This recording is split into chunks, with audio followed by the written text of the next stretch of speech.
All right, my friends, we're talking about, we're doing a little quick review about force pieces, right? And then we're diving into impulse momentum. This is in chapter 9. If you wanted to go there in your textbook, it's all the way over on page 236. Remind me quickly Newton's 3 laws. First law is? A second. Inertia. In one word, Newton's first law is inertia. Right?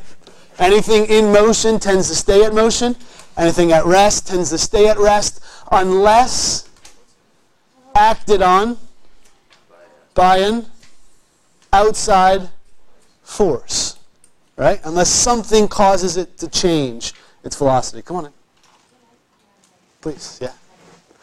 Number 2, what is Newton's second law? F equals ma. Right? That to find a force, you have to know the mass of the object as well as how much it's accelerating. Cool? And Newton's third laws?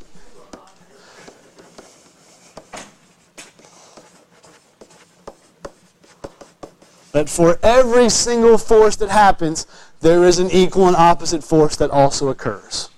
Okay? So we're going to take this concept of force and we're going to expand it just a little bit. So if I'm looking at F equals ma, right? Are you comfortable that acceleration also has a definition? Like, what is acceleration? Velocity divided by time, right? So I could write this as F equals m delta v over delta t. Remember, the deltas just mean change, right? So final velocity minus initial velocity. Final time minus initial time. We cool there?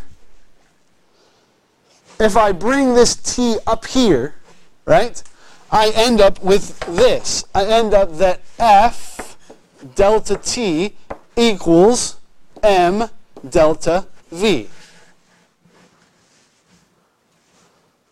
Does that make sense? I simply just multiplied the t to get it over on the other side. And what I'm telling you is that these pieces have distinct names. The amount of force over a period of time is called an impulse. How the velocity changes multiplied by its mass is what we call momentum. I started too close to the edge. I can't fit that whole word there.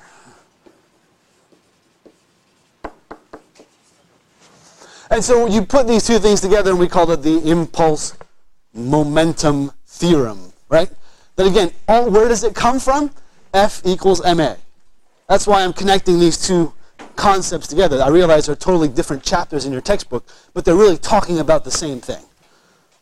Impulse is just taking that amount of force times the time it happens, and mass times velocity is our momentum. You had a question to know?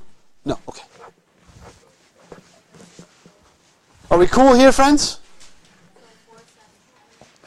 Force multiplied by time, that is our impulse.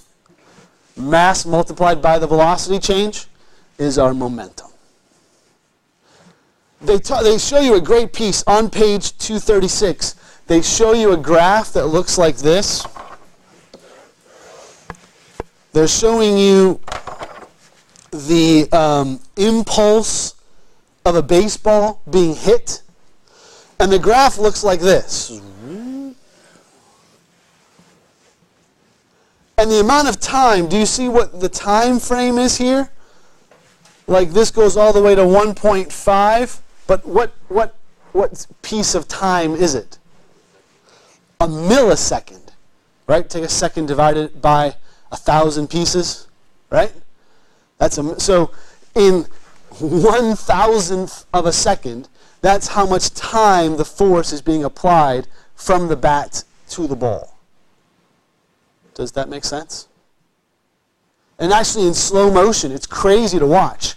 The ball literally flattens. Like it's a circle, right? it comes to the ball, the bat, and it actually flattens and then expands. The same thing when you hit a golf ball or a football, if you kick it, the ball literally deforms. It changes shape. Because that force is being applied, this is force on this side. This is time on this side. Are you with me, friends?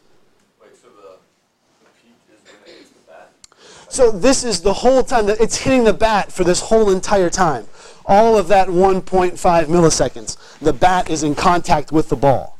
Wait, then if it starts down the bottom and it's already hit the ball, how does it increase like that? In other words, the bat and the ball remain in contact for that 1.5 milliseconds. And during that time, it's not just a straight amount of force that's applied. The amount of force changes over that period of time. So now it hits it, and it gets, like, the force increases, Mm-hmm. and then it decreases. And it decreases as it rebounds and goes the other direction. That's exactly right. But the force is all still being applied in one direction. But is this the force of the bat or the ball? Of the bat on the ball. I'm 99% sure. Let me just make sure. The force on a baseball, yes, from the bat. Yes, ma'am. Yes, they are. They are two sides of the same coin. Again, remember back to the equation, right? The acceleration we just substituted with velocity divided by time. And I just moved the time over here. So yes, they're meaning the same thing.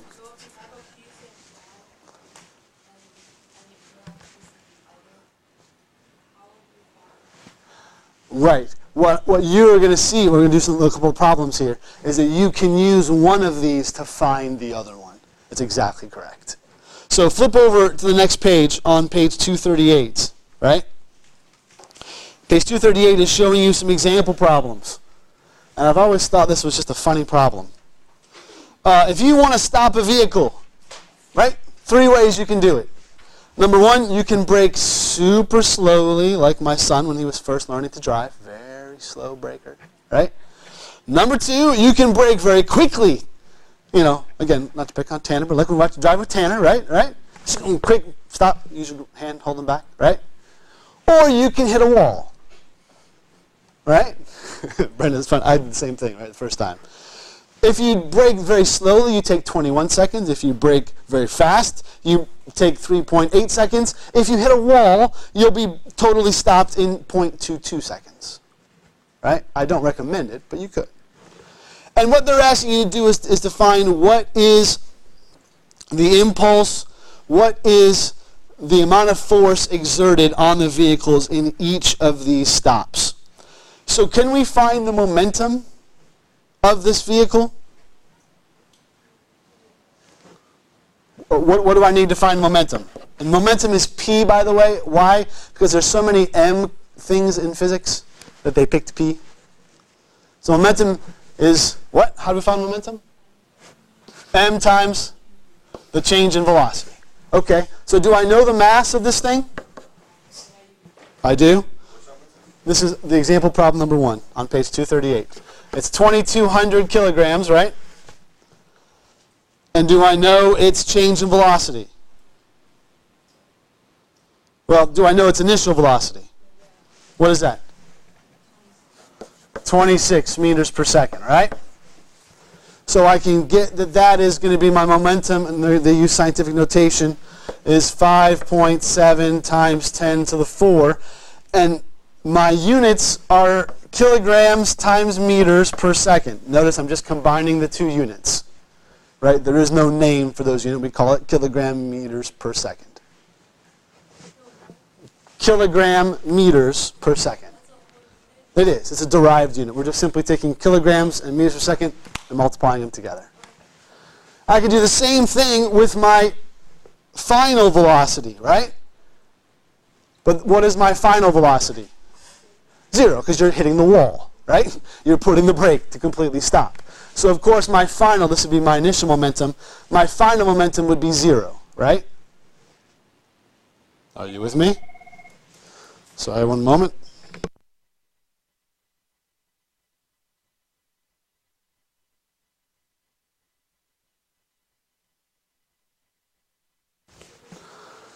Okay, So from there, we can use the number that we have and that impulse momentum theorem to find the force. Because, right, force times delta t is equal to, that's a delta, sorry. Force delta t equals Pf minus Pi. Because what we're saying here is that this would be the change of momentum, right? This is momentum right here. Right? Mass times velocity. So we're going to use Pf minus Vi. In actuality, we found that Pf was equal to 0, right? You could, sure. I'd be okay with that. I'd be okay with that. You don't need them, but that'd be fine.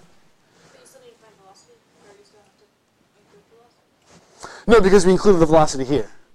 Like we already calculated that, right? Yeah. So therefore, force, they show you, is equal to what? Force would be what? How would I find force?